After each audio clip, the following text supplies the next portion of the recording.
Mesdames, Messieurs, bonjour. Avec Inenco, aujourd'hui, nous allons constituer 3 petites capsules autour de l'assurance hospitalisation. Chacune répondra à une question spécifique. Dans la première, on envisagera la question de savoir que couvre réellement une assurance hospitalisation. Dans la seconde, nous verrons les différents acteurs qui proposent des assurances hospitalisation sur le marché belge, les mutualités ou les compagnies d'assurance. Et enfin, dans la dernière, nous essaierons de vous donner des pistes pour choisir la bonne assurance hospitalisation. Commençons par le début. Que couvre une assurance hospitalisation? Alors, pour répondre à cette question, il faut comprendre d'abord ce qu'est une hospitalisation. 2 façons de définir une hospitalisation. Une hospitalisation, ce sont évidemment des soins prodigués à l'hôpital. Ce sont des soins prodigués à l'hôpital, mais ce sont des soins prodigués à l'hôpital qui sont marqués d'un code INAMI, d'un code de sécurité sociale d'hospitalisation. En effet, ce n'est pas la liberté des hôpitaux, des médecins ou encore moins des patients de déterminer de définir si les soins qu'ils reçoivent relèvent ou pas de l'hospitalisation.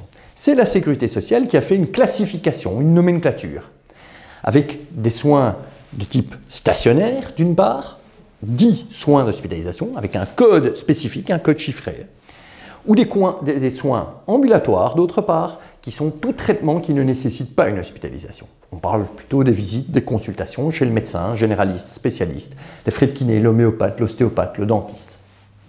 Voilà.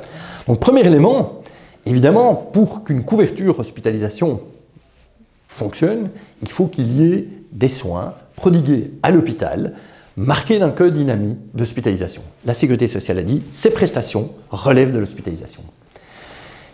Évidemment, on ne sait pas toujours le définir à l'avance. Et il y a des indices cependant.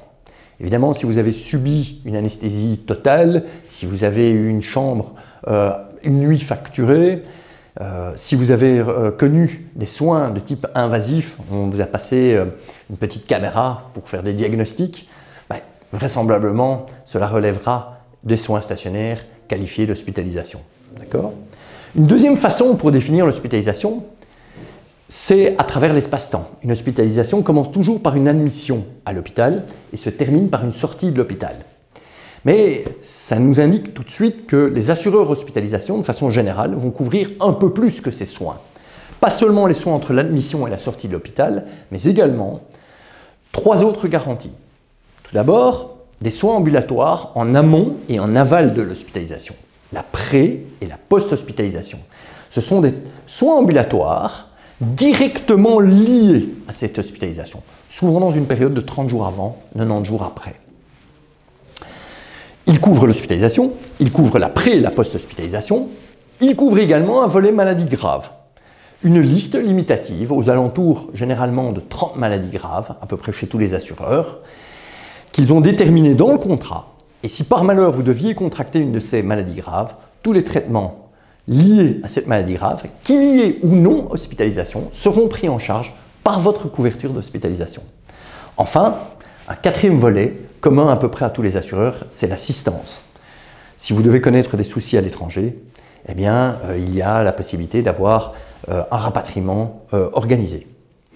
Est-ce que tous les soins à l'hôpital sont nécessairement qualifiés de soins d'hospitalisation? Mais non, on l'a vu, il peut y avoir des soins stationnaires d'une part, des soins ambulatoires de l'autre.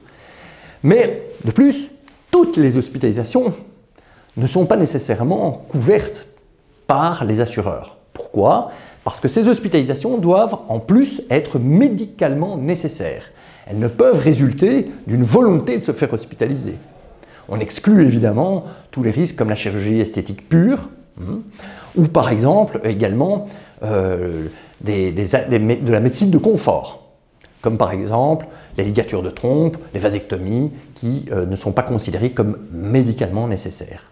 On pourrait dire qu'une hospitalisation, en conclusion, c'est un code INAMI d'hospitalisation, ce sont des soins prodigués entre une admission et une sortie à l'hôpital, et enfin, ce sont des actes médicaux qui appartiennent à une des 3 familles d'actes médicaux suivants: curatif, diagnostic ou palliatif, c'est-à-dire des actes dont le but est de soigner, de guérir, de diagnostiquer, de trouver l'origine du mal ou des maux, ou enfin des actes palliatifs d'accompagnement en fin de vie pour empêcher quelqu'un de souffrir alors qu'il est amené à mourir tout prochainement. Voilà.